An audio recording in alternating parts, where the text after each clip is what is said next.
السلام علیکم ورحمۃ اللہ وبرکاتہ۔ KGL نے بس سروس دوبارہ شروع کرنے کی تیاریاں شروع کر دی ہیں۔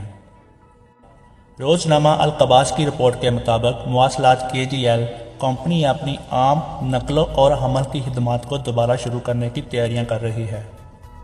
ایک پریس بیان میں مواصلات کمپنی کے چیف آپریٹنگ افسر عبداللہ الناصر نے کہا کہ کمپنی نے کووڈ-19 پھیلنے کی وجہ سے 4 ماہ سے زائد عرصے سے اپنی خدمات معطل کرنے کے بعد عوامی نقل اور حمل کی بحالی کی تیاریاں شروع کر دی ہیں۔ انہوں نے وضاحت کی ہے کہ کمپنی نے ڈرائیور سے شروع کرتے ہوئے صحت کے تمام احتیاطی اقدامات اپنائے ہیں۔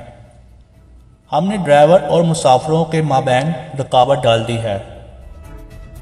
مسافر بغیر ڈرائیور سے بات چیت کیے اپنی ٹکٹ خود لے سکتا ہے۔